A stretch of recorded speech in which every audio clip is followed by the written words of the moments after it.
Assalamualaikum warahmatullahi wabarakatuh. Apa kabar teman-teman semuanya? Semoga kita semua diberi kesehatan dan keselamatan dari Allah Subhanahu wa Ta'ala. Hari ini kita akan sama-sama belajar mengenal apa sih rukun Islam itu? Terdiri dari apa saja sih rukun Islam? Sebelumnya, mari kita jelaskan pengertian dari rukun Islam itu sendiri. Dari pengertian, rukun Islam adalah 5 tindakan dasar dalam Islam, dianggap sebagai pondasi wajib bagi orang-orang beriman dan merupakan dasar dari kehidupan muslim. Jadi teman-teman, rukun Islam itu ada 5 hal yang harus kita ketahui dan dianggap sebagai pondasi wajib. Artinya, rukun Islam ini adalah kewajiban bagi umat Islam, yang mana kita sebagai umat muslim, sebagai orang yang beriman, tidak boleh meninggalkan rukun Islam ini. Apabila kita meninggalkan salah satu rukun Islam, pastinya kita akan mendapatkan dosa dari Allah Subhanahu wa Ta'ala. Jadi, sebagai umat Islam, kita harus melaksanakan rukun Islam itu sendiri, karena rukun Islam ini adalah kewajiban ya teman-teman. Jadi itu pengertian dari rukun Islam. Baiklah, selanjutnya kita akan mengenal apa saja sih rukun Islam itu. Jadi yang pertama ini adalah syahadat. Dari pengertian, 2 kalimat syahadat wajib diamalkan seorang muslim. Kalimat syahadat merupakan bentuk kesaksian bahwa tidak ada Tuhan selain Allah dan Nabi Muhammad SAW merupakan utusan Allah. Jadi, syahadat adalah kalimat pernyataan kepercayaan sekaligus pengakuan akan keesahan dan kebesaran Allah dan Muhammad sebagai Rasul-Nya. Makna syahadat itu sendiri adalah sebagai pengakuan dari seorang muslim yang hanya mempercayai Allah sebagai satu-satunya Tuhan dan tiada Tuhan lain selain hanya Allah yang maha besar yang menciptakan manusia, alam semesta, dan seisinya. Selain itu, dengan mengikrarkan ini, seorang muslim memantapkan diri untuk meyakini ajaran Allah yang disampaikan melalui Rasul Allah, yaitu Nabi Muhammad Sallallahu Alaihi Wasallam. Jadi, kandungan dalam syahadat ini adalah ikrar, janji, sumpah, dan persaksian, teman-teman. Lalu seperti ini bacaan dari 2 kalimat syahadat itu.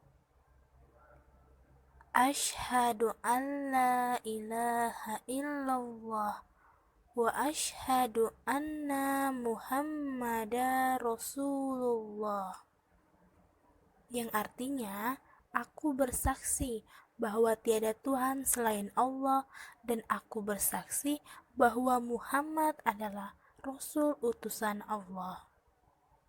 Lalu yang kedua itu adalah sholat. Mari kita bacakan dulu.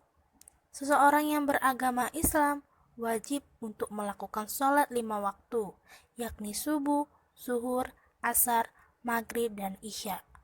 Sholat merupakan tiang agama. Allah Subhanahu wa Ta'ala mewajibkan orang beriman untuk sholat menyembahnya. Jadi, sholat ini adalah kewajiban, teman-teman. Seorang muslim harus melaksanakan sholat, jangan ditinggalkan.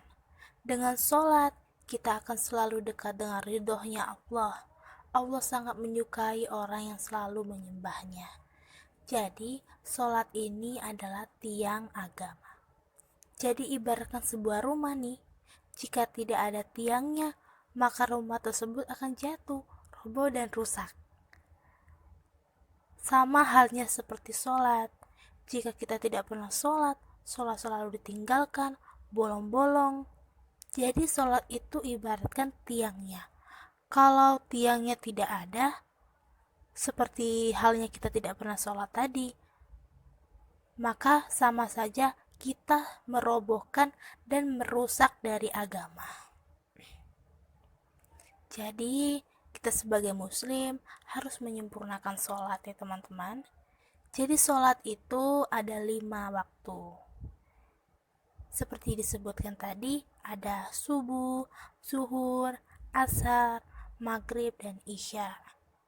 Jadi 5 waktu tersebut adalah kewajiban kita sebagai seorang muslim untuk dilaksanakan. Kewajiban sholat ini telah dikatakan di dalam firman Allah di surat An-Nisa ayat 103 yang artinya sesungguhnya sholat itu adalah kewajiban yang ditentukan waktunya atas orang-orang yang beriman. Seperti dalam firman Allah itu telah dikatakan bahwasanya sholat itu adalah kewajiban. Jadi sebagai seorang muslim, sebagai seorang yang beriman, mari kita sama-sama menyempurnakan sholat kita. Jadi ini adalah rukun Islam yang kedua. Lalu rukun Islam yang ketiga adalah puasa di bulan Ramadan. Umat Islam juga wajib berpuasa di bulan Ramadan. Puasa adalah ibadah menahan hawa nafsu yang memiliki banyak hikmah. Jadi, puasa Ramadan ini adalah suatu amalan ibadah yang dilakukan dengan menahan diri dari segala sesuatu seperti makan, minum, nafsu, perbuatan buruk, maupun dari yang membatalkan puasa. Puasa ini dilakukan mulai dari terbitnya fajar hingga terbenamnya matahari, yang disertai dengan niat karena Allah dengan syarat dan rukun tertentu. Tujuan utama dari puasa Ramadan ini adalah untuk meningkatkan ketakwaan diri kepada Allah Subhanahu wa taala dan melatih diri pada kebaikan. Jadi, Islam mengajarkan kepatuhan sepenuhnya pada perintah dan kehendak Allah Subhanahu wa taala yang berbuah ketenangan diri. Lalu, hukum puasa Ramadan ini adalah wajib bagi umat Islam. Seperti dalam firman Allah, "Hai orang-orang yang beriman, diwajibkan atas kamu berpuasa sebagaimana diwajibkan atas orang-orang sebelum kamu agar kamu bertakwa." Al-Baqarah ayat 183. Firman Allah tersebut mengatakan bahwasannya puasa Ramadan adalah suatu kewajiban. Perintah puasa ini diperuntukkan bagi orang-orang yang beriman kepada Allah dan Rasul-Nya. Rukun yang keempat adalah zakat. Zakat adalah memberikan sebagian harta yang dimiliki sesuai dengan ketentuan kepada orang yang berhak menerimanya. Zakat juga berarti membersihkan harta yang dimiliki. Karena zakat merupakan salah satu rukun Islam dan menjadi salah satu unsur pokok bagi tegaknya syariat Islam, oleh sebab itu, hukum zakat adalah wajib atas setiap muslim yang telah memenuhi syarat-syarat tertentu. Ada banyak manfaat dari zakat. Yang pertama, berarti telah menjalankan salah satu dari rukun Islam yang bisa mengantarkan kita kepada kebahagiaan dan keselamatan dunia dan akhirat. Dan zakat juga sebagai sarana mendekatkan diri kepada Allah Subhanahu wa taala, dan pembayar zakat akan mendapatkan pahala besar yang berlipat ganda. Dan zakat juga sebagai sarana penghapus dosa, dan masih banyak lagi yang lainnya. Jenis zakat itu ada 2. Pertama adalah zakat fitrah. Zakat fitrah adalah zakat yang wajib dikeluarkan muslim menjelang Idul Fitri pada bulan suci Ramadan. Besar zakat ini setara dengan 3,5 liter atau 2,7 kg makanan pokok yang ada di daerah sekitar. Kedua yaitu zakat mal. Zakat mal juga disebut sebagai zakat harta. Zakat mal ini adalah zakat yang dikeluarkan seorang muslim yang mencakup hasil perniagaan, pertanian, pertambangan, hasil laut, hasil ternak, harta temuan, emas dan perak. Masing-masing jenis memiliki perhitungan sendiri-sendiri.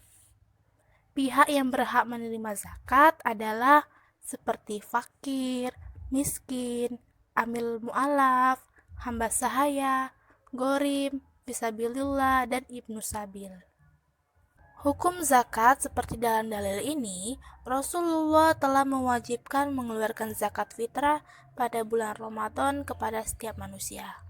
Di dalam dalil ini telah dikatakan bahwasannya mengeluarkan zakat fitrah itu adalah kewajiban bagi umat Islam, yang mana zakat ini dikeluarkan pada bulan Ramadan. Yang kelima adalah naik haji bagi yang mampu.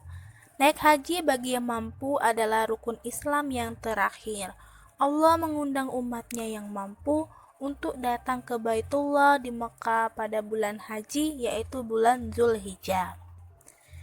Jadi, haji ini adalah menyengaja mengunjungi Ka'bah untuk mengerjakan ibadah yang meliputi tawaf, sya'i, wukuf, dan ibadah-ibadah lainnya untuk memenuhi perintah Allah Subhanahu wa Ta'ala dan mengharap keridhoannya dalam waktu yang telah ditentukan. Ibadah ini dikerjakan hanya sekali dalam setahun, yaitu pada bulan haji atau bulan Zulhijjah, dan wajib bagi umat Islam yang mampu untuk melakukannya. Banyak sekali hikmah yang diperoleh dalam ibadah haji ini. Pertama, menjadi tamunya Allah. Ka'bah dikatakan sebagai rumahnya Allah. Walau bagaimanapun, harusnya dipahami bahwa Allah tidak bertempat atau tinggal di situ. Sesungguhnya Allah itu ada di mana-mana. Ka'bah dikatakan sebagai rumah Allah karena mengambil apa yang telah diucapkan Nabi Ibrahim alaihissalam. Orang yang mengerjakan haji adalah tamu istimewanya Allah. Dan sudah menjadi kebiasaan setiap tamu mendapat layanan yang istimewa dari tuan rumah. Oleh sebab itu, jika kita meminta kepadanya, niscaya diberinya. Jika minta ampun, niscaya diterimanya. Dan jika kita meminta syafaat, niscaya Allah memberi syafaat kepada kita. Yaitu kedua, juga dapat membersihkan dosa, lalu memperteguhkan iman, dan masih banyak hikmah yang lainnya. Dan naik haji ini hukumnya adalah fardu ain, yaitu wajib bagi setiap umat muslim. Akan tetapi ditegaskan bahwasannya ibadah ini wajib buat semua umat yang mampu dalam melaksanakannya. Mampu dalam hal ini yaitu mampu fisik, biaya, perjalanan, dan kendaraan. Jadi bagi orang yang telah mampu ini diwajibkan untuk melaksanakan ibadah haji. Jadi, inilah pembelajaran kita hari ini tentang mengenal rukun Islam. Semoga apa yang telah saya sampaikan bisa dimengerti, dipahami, dan bermanfaat untuk kita semua. Terima kasih. Wassalamualaikum warahmatullahi wabarakatuh.